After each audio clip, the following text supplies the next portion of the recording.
Hey guys, what's up? MadSeason here, back with another video for you. From its launch to the Warlords of Draenor, Blizzard used to be quite open with the amount of subscribers they had, apexing of course at around 12 million at its peak in Wrath of the Lich King, and then from there taking a general downwards trend until the Warlords of Draenor, where it saw this huge spike because it had a lot of hype, and then another huge spike down because it fell short in a lot of ways, and falling even further from pre-Draenor from there. From this point forward, coincidentally enough, they stopped reporting on sub numbers. The reason being is that there are better ways to measure success. Cha-ching.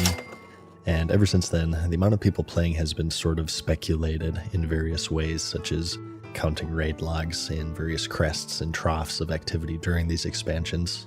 Well, speculate no more, because we now have an official subscriber chart here that's been made public by a group of developers who recently did a post-mortem on Shadowlands, and the results might surprise you, or they may not. I don't know. It seems like you guys liked our last little watch party, so I figured that we'd do that again here today.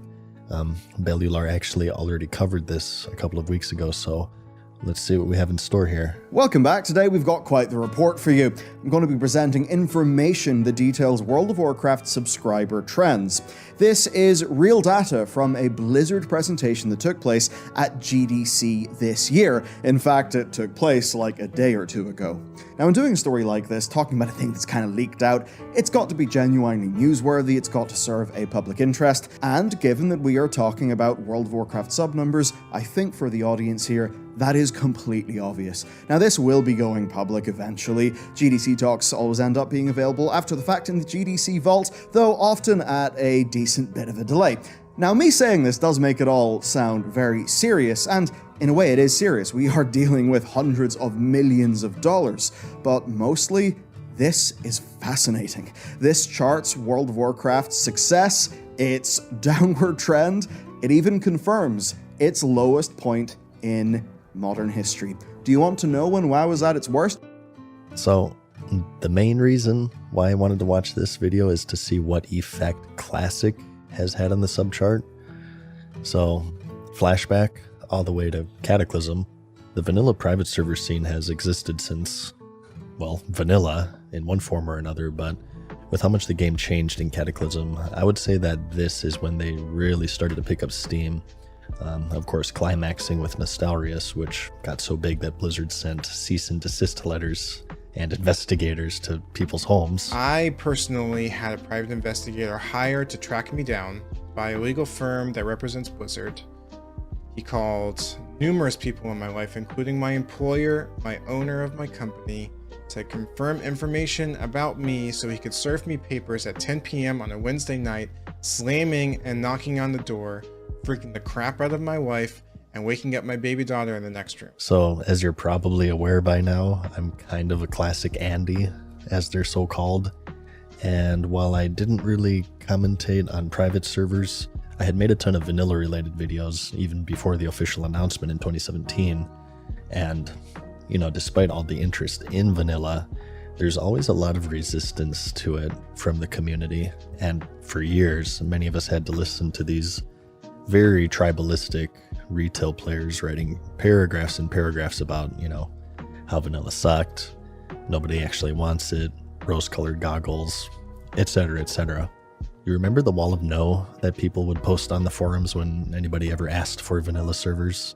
People were so invested and dedicated to prevent Classic from happening. Now, I don't know the reason why. Maybe they felt threatened, but as time has shown, although we haven't had any official numbers up until this point, there have been signs that Classic has actually breathed new life into WoW. The 2019 launch was absolutely massive, so I'm really curious to see the chart when vanilla launched, so I can give all of these people who are falling on the sword that nobody wanted to play vanilla another big fat I told you so, so let's see here. You're going to find that out today. And we even have an internal breakdown of why the Shadowlands expansion failed. And by the end of this analysis, you will have the most accurate possible subscription number that can be done right now, and a subscription number for right now. We will also know WoW sub numbers for its worst periods of health, and we'll be able to compare our workings out to Blizzard and Activision Blizzard's prior statements. I cannot wait to get into this, and if this kind of thing is tickling your brain, getting it whirring, I think you'll love today's sponsor. Boot.dev, their mission is to teach you back-end web development, which is an amazing skill, and in this case, using Python. I'm kind of new to this React format, so I don't really know the etiquette. I believe you're supposed to not skip ads, so I'm gonna let this play here. I figure if you guys want to skip them, you can do that yourselves, but as a sign of courtesy to Bellular and crew, I'm gonna actually let this run, so and go, and they'll of course be doing it the smart way by making it fun. Boot is an online self-paced platform 100% designed to get you writing tons of code, and not just any code, because by working through RPG game inspired problems, well, it's actually fun and it leverages things you already know.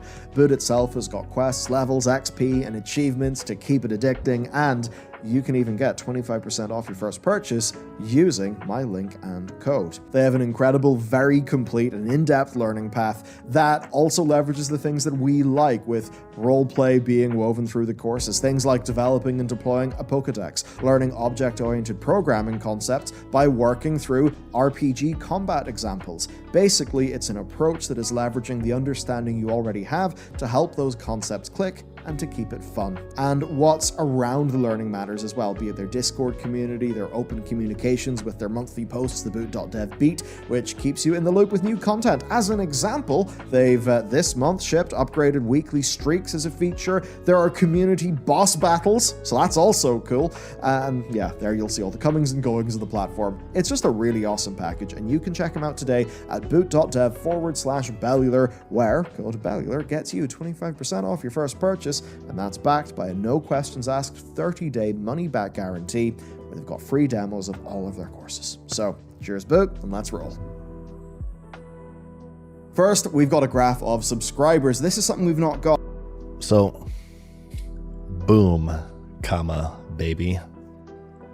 Wow. If you'll pardon the pun. Wow. So, first, let's just get this out of the way. I told you so. And so did many others. While, we don't have any actual numbers here, I think we can all understand line go up. But what's really important here, in my opinion, isn't even necessarily these peaks. It's these spots where after the peaks it settles.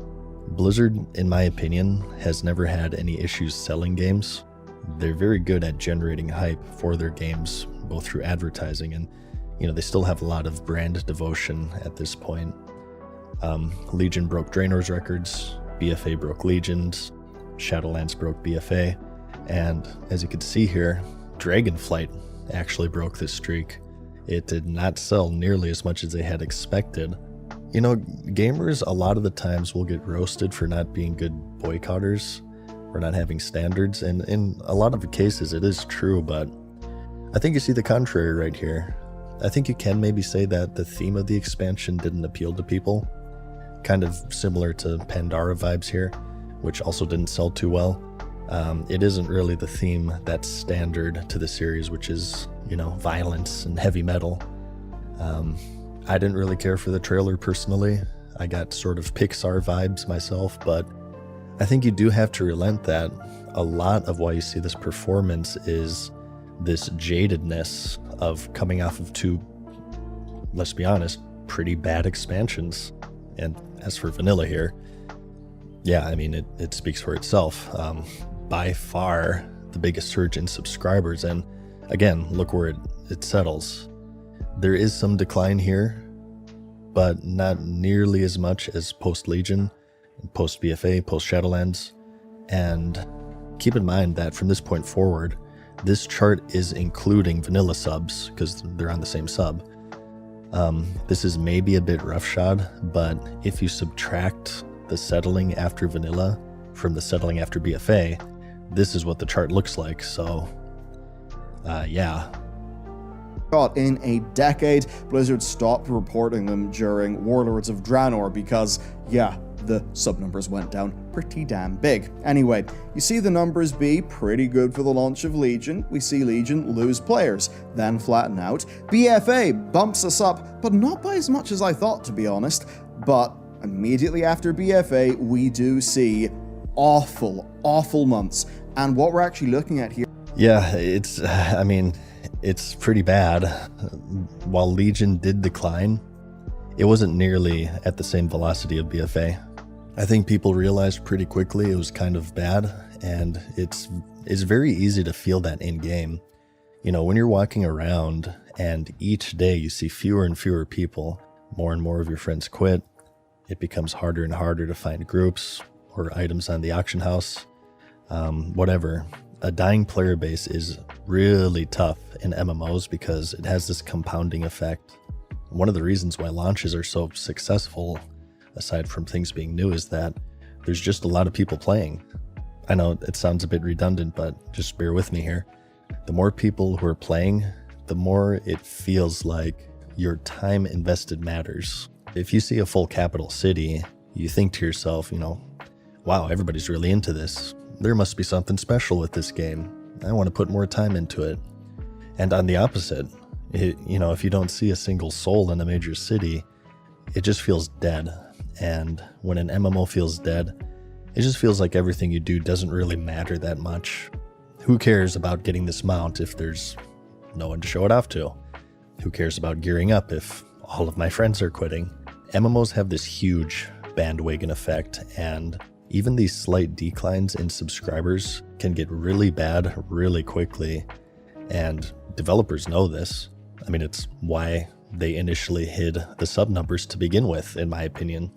And it's also why, when things started to really decline in Pandaria and the servers were emptying, instead of shutting down these servers, they implemented this cross-realm zoning because, a post saying, hey, we're shutting down 115 servers and giving out free transfers is way worse press than, the more stealthily merging together by way of cross-realm zoning, which at this point I personally see as a necessary evil.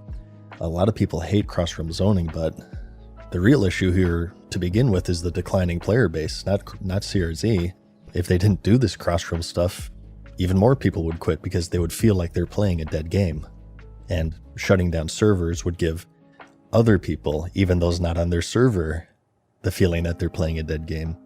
In my opinion, this is also why garrisons in Draenor were also really bad, since everybody was always in their own instance for 90% of their game time. Sometimes Draenor felt like a single-player game with how little you actually saw other players.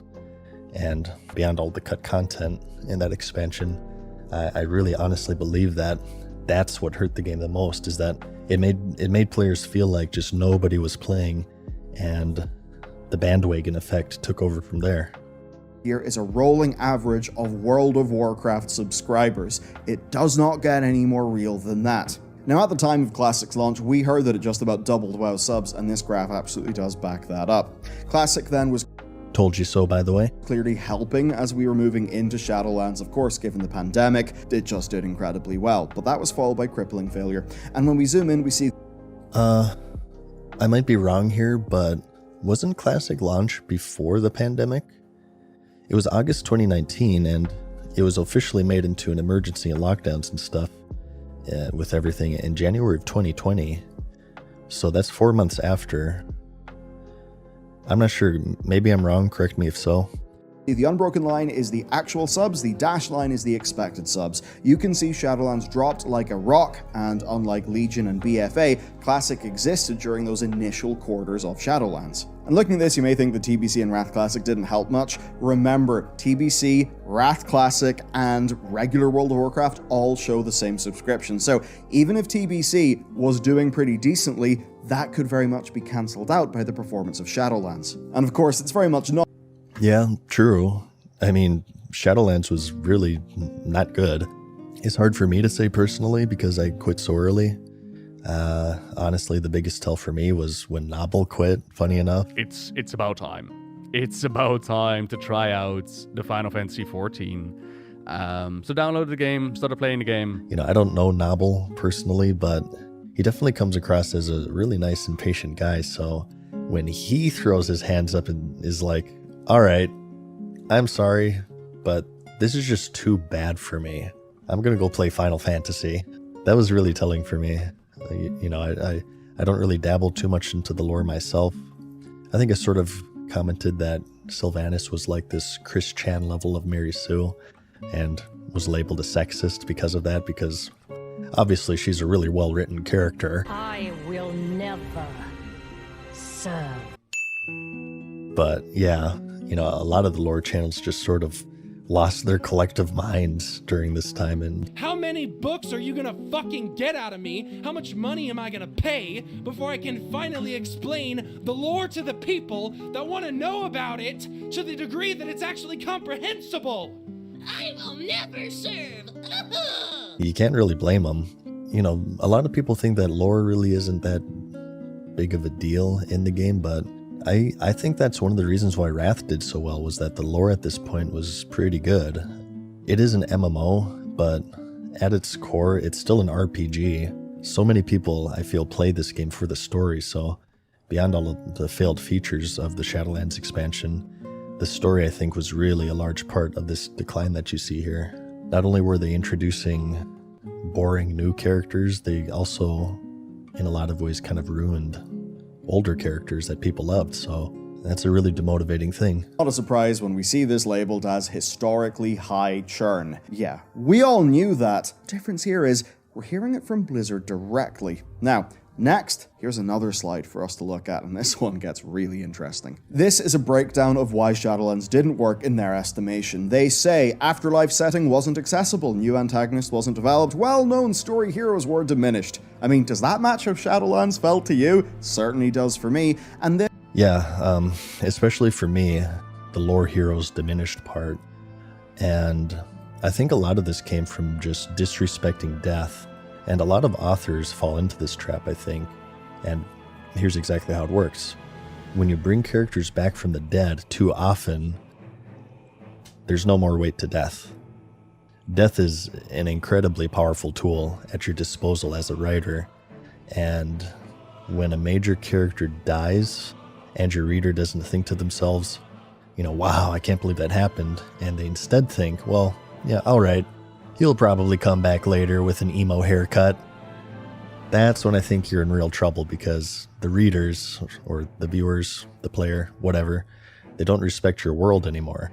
This break glass in case of emergency writing style was core to Shadowlands and other parts of the game. Even in vanilla, you had some of this. And in my opinion, it really shows a lack of confidence in your ability to come up with interesting new characters. But, I mean, when you're making characters like Madan or Thanos 2.0, it starts to make sense why you see such a reliance on bringing back characters. Yeah, it's unfortunate. life setting wasn't accessible, new antagonist wasn't developed, well, it does for me, and this, remember, straight from the horse's mouth, is the closest that we will see to Blizzard just saying straight up, this whole thing was a mistake, we shouldn't have done it, we've ruined our iconic heroes, the villain sucked. As for gameplay, they say it lacked variety, borrowed power was wearing thin, systems were not evolving, and that I get, they were just iterating the same thing again and again and again. And when sorry if I'm pausing too much here, I'm new to this format, so please let me know if I am, but I definitely want to talk about this subject of borrowed power. If you don't know, these are expansion-specific features that you lose when you move into the next one.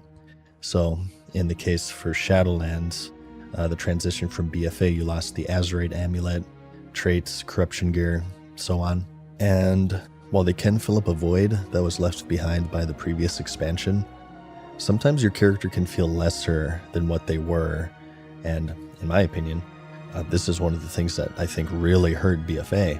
Just think about it. From Legion, you lost legendaries, you lost artifact abilities, artifact traits, the Argus Netherlight Crucible traits, and you also lost tier set bonuses because, remember, BFA didn't have tier sets because they wanted to do Azerite armor, which was a huge dud at launch. You know, I played a lot of characters in Legion. I loved the expansion. They all felt terrible in their BFA forms, and my choice for a main, I remember this, it wasn't the one I liked the best. it was the one I disliked the least.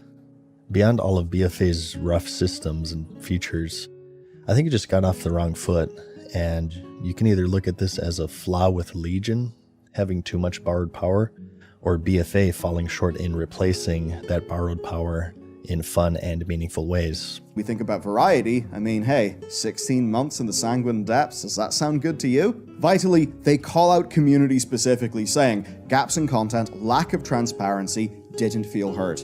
I mean, it's all shit that we said, right? But this is great. And look, from what I could glean, a lot of Team 2 members were not happy at this period of time. There's a phrase I could say referring to some cliques, but I will not say it because it would be revealing and that would be irresponsible. But that kind of thing was going on.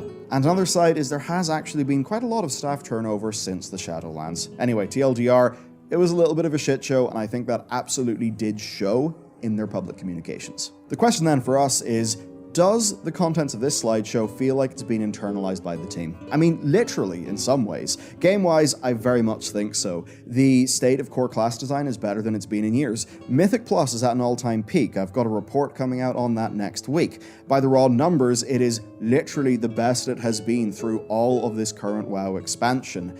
But let's not get ahead of ourselves, let's go back to some numbers. So we're taking a look at the launch of Dragonflight, and that must have been a terrifying thing for them.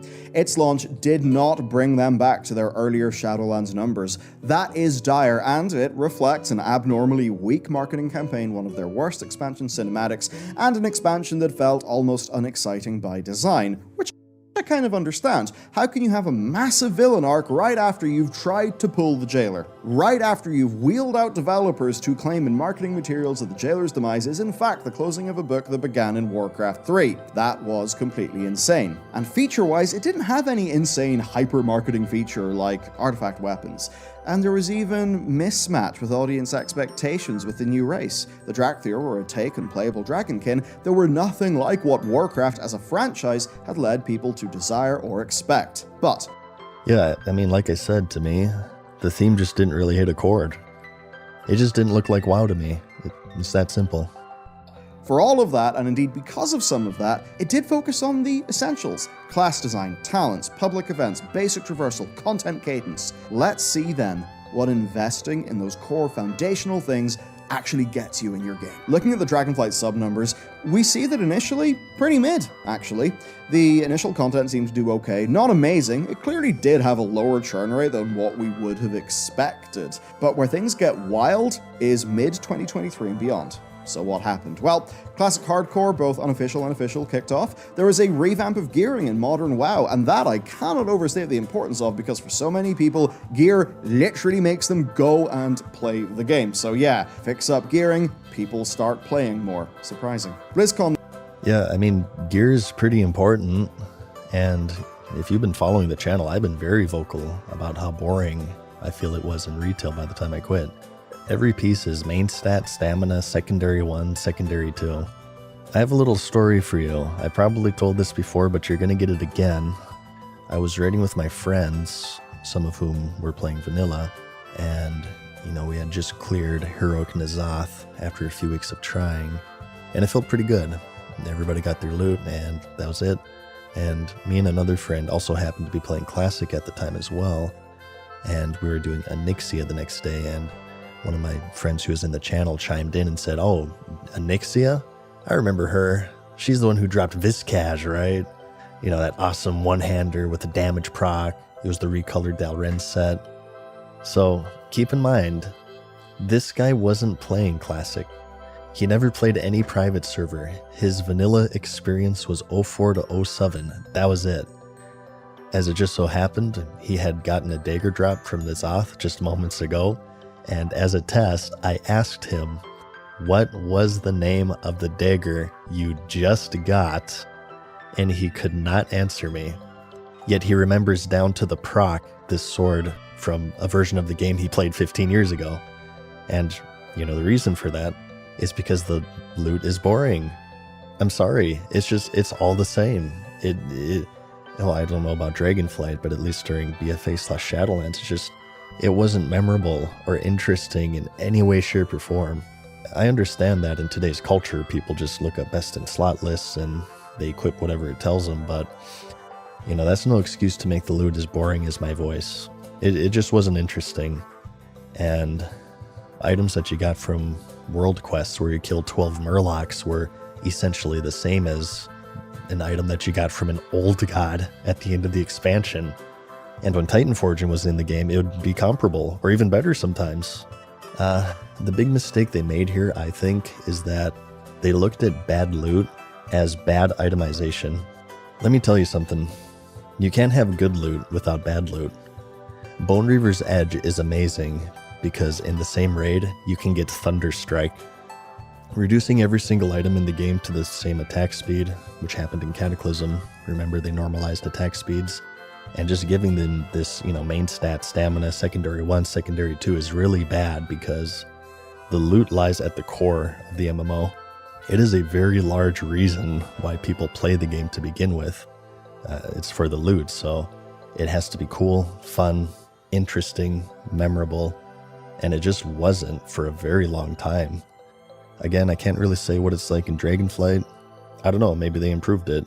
Maybe you guys can enlighten me on that one, but if they haven't seen the light yet, I hope they do because I think it's a big turnoff for a lot of people. Man was huge. It got the vibes right, and instead of a woohoo happy trailer, we got something with meat, with emotional depth, with compelling vocal performances, amazing animation, industry leading, and of course, Season of Discovery, which was launched quite shortly after. You would be forgiven for assuming that this spike is all Season of Discovery, but some numbers suggest that's not all the case. As an example, Yeah, I would think it's both. Zod has been pretty popular from what I can tell. It's no 2019 classic, but like I said earlier, you can sort of feel the player base, and I think it's doing fairly well, even in Phase 3, which launched not too long ago. we've just published our report of Mythic Plus activity to our members and our analysis of Night Stalker's numbers. That'll be up on the channel next week. The core thing, though, is that Season 3 of Dragonflight, in terms of the number of runs done, is demolishing Season 1 and demolishing Season 2. And when we looked into raid statistics, we've been seeing retention numbers that are essentially unparalleled in recent history. Pretty interesting. This slide then draws us a few points of comparison. Right now, World of Warcraft has as many subs as it did partway through the classic spike back in the days of BFA. It's just shy of Shadowlands' flash in the pan, and it actually looks as strong as Legion. Does it feel like that, though? Does the community feel like that? The answer is no.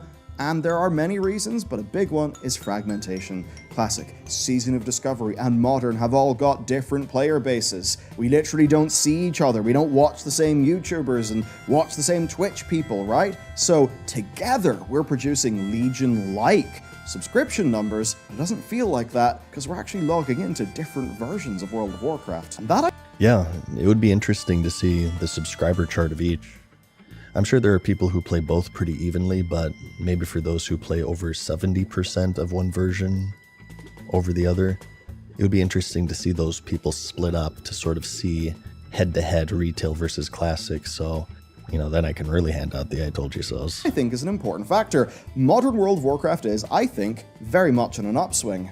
But Modern WoW is still short of Legion, because Legion produced these numbers by itself, without a Season of Discovery, without a Classic. But still, I truly believe it is on an upswing. Basically, what they need to do is the hard work and just making stuff. Look, Dragonflight was a great version of World of Warcraft, the game mechanics, brilliant. The types of play, the reward schema, massive improvements. But it was not a great representation of what Warcraft, the franchise, Warcraft the emotion is, Warcraft the world, the setting. It's no wonder that they are leaning into more core Warcraft things with The War Within, and why they are setting both Midnight and The Last Titan in fan-favorite continents. So clearly, Modern WoW, as a subset of World of Warcraft, has a long way to go, but I think is absolutely on the upswing.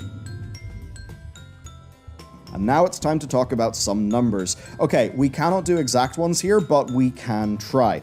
Our last official number is 5.5 million. That was a few quarters after they plummeted from the Warlords of Draenor launch spike of 10 million. And guess what? Based on what they did say in prior earnings calls, we can get a workable subscriber number estimate for now that is basically as accurate as you can do. So, Warlords of Draenor's low was 5.5 million. When Legion launched, a misunderstanding with a journalist led to a number of 10.1 million subs being reported. Blizzard said that was false. They didn't provide a number though, but enter this, the Q1 2017 earnings report. So that's Q1 17. Legion released in Q3 the prior year, and this is what it says. Legion's overall performance is slightly ahead of the prior expansion. Now, this is obviously not perfect data, but, 2 to 3 quarters post-launch, WoD was about 5.5 million, so what is their definition of slightly? If it's only 5%, then that would put Legion at a similar point in its cycle at 5.8 million subscribers. If we take this as a starting point, we can have a lot of fun. Okay, if we're at 5.8 million 2 quarters after Legion launched, then you just draw a horizontal line, you see that we hit about 5.8 million with the launch of Guardians of the Dream. Wow, so this is actually really telling. Essentially what this is saying is that the decline of Legion is equivalent to the rise of Dragonflight and Classic combined. Remember, this is current and Classic. That's crazy.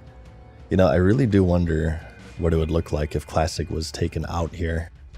But since then, it's hard to say because the y-axis isn't labeled, but if you are to assume that the y-axis starts at 0 and you count 5.8 million in pixels, you work out a subs per pixel value, and then you do the maths, then we get 7.25 million subscribers right now, there and abouts. And yes, this is a rough estimate, but guess what? We'll be able to prove that the y-axis actually does start at 0. So, while this is rough, I think you can see the fairly clear logic here, and at least it's a pretty damn good ballpark.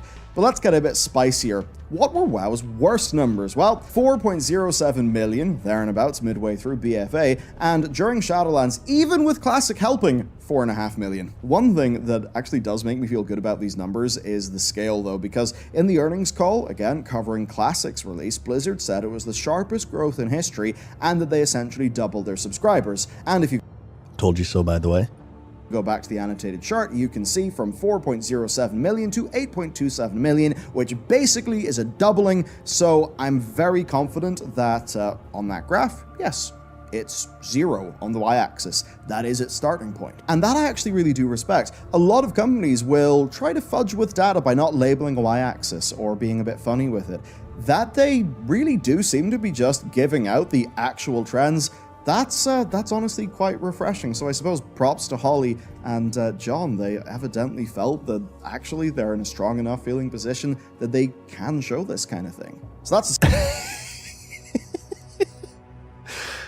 You know what? I wonder if that's actually true, or maybe they just underestimated the community and they didn't expect people to analyze it pixel by pixel and look up these old financial reports. Sub numbers, but there are other vital things, because for Blizzard, it's all about revenue per user. They use the store a lot more now than they used to. They pull future revenue forward using 6 and 12-month sub deals. But the thing is, WoW is probably over twice as expensive to develop. I mean, literally the headcount is over, I think it's still over double what it was during Legion in those earlier days, but our sub fees haven't risen, the expansion box prices went up, but not that much. So I think clearly the microtransactions like the cosmetics and the token, those are doing quite a bit of work. So if you want to hear a depressing fact here, a former Blizzard developer said that the Spectral Horse, which was a $15 mount in World of Warcraft, made more money than StarCraft 2. StarCraft 2 sold 1.5 million copies in its first 2 days.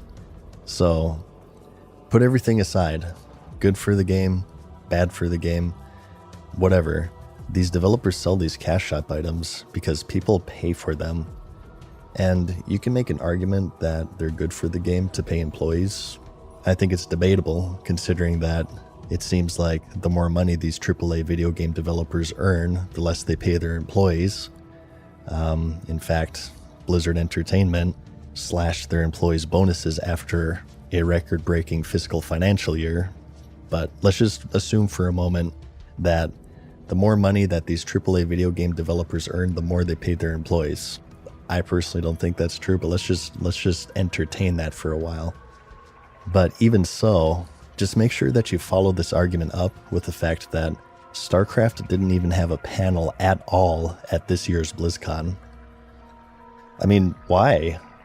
Why would you have hundreds of people spend years making StarCraft 3 when you can have one artist spend a weekend making a flying dildo with a $30 price tag? So, yeah, just make sure you ask StarCraft fans how awesome these microtransactions have been for their game series. Yes, ultimately the World of Warcraft team is, I think, just shy of 600 people. It really is quite massive, and that is far larger than it was at the past, and say, you know, the likes of Wrath of the Lich King. Wrath of the Lich King, it had a team that would look tiny compared to the current one. And of course, that's only had 12.1 million subscribers. So, that... No disrespect to modern developers, and I know that they're looking to increase the cadence of these patches and expansions, but maybe less is more. A problem brought up for Shadowlands was this lack of connection with the player base, something that Blizzard at one point had been defined by. They were largely defined by being very in touch with their player base, but how do you get that link again when you have 600 different people with 600 different ideas of what the game should be, compared to, I don't know, the Wrath dev team size, which was probably in double digits if I had to guess, or at least close. The mom and pop shop is going to have a closer relationship to the customer than the Walmarts of the world. Becoming so successful just sort of leads you down this road of growing so big that you kind of inevitably lose a lot of the identity of what drew people to your product to begin with. A lot of times it can lead to improvements, but I just think it's a pretty common thing in a lot of forms of media that the bigger they get, the more they lose touch with what got them there to begin with. That is basically it. I cannot wait for this talk to properly get out there so we can actually just break it down, go through all the detail. I think Holly and John doing a talk like this is really, really cool. Of course, at GDC, this is a case where they will be doing a presentation to fellow developers. Like, you don't just walk into GDC. Those tickets are pretty damn expensive.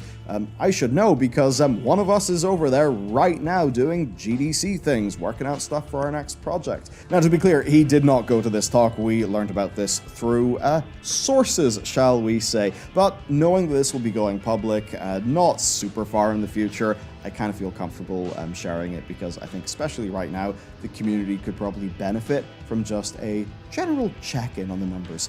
And hey, who knows, maybe Holly and John will drop some interesting numbers in this presentation when we actually get our hands on it in the near future. That, though, is that. You now basically know what the subscriber trends, I mean, you know exactly what the sub-trends have been for WoW since Legion, and you've got a fairly good idea how many people are currently paying for a World of Warcraft sub, and that is something we have not been able to say in, well, pretty much a decade. It's kind of crazy. That's it for today's video. I hope you found this one interesting. I mean, goddamn, I certainly did.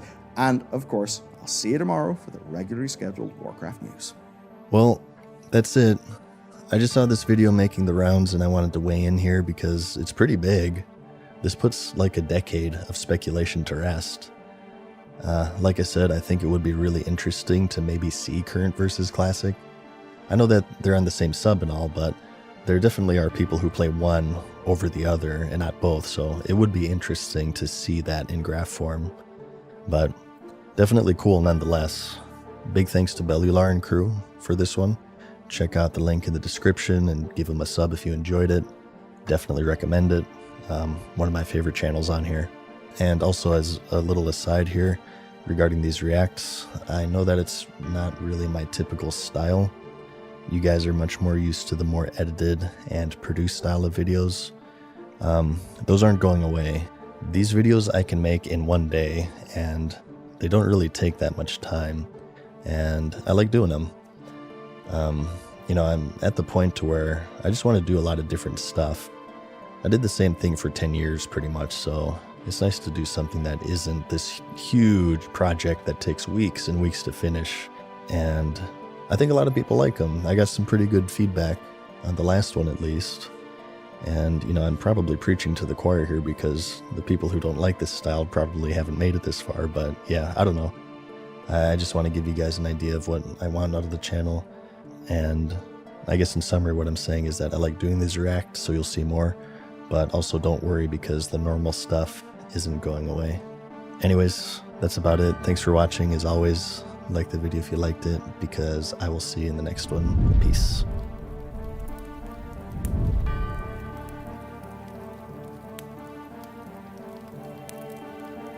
Farewell for now, mortals. We hope you enjoyed today's video. See you again soon.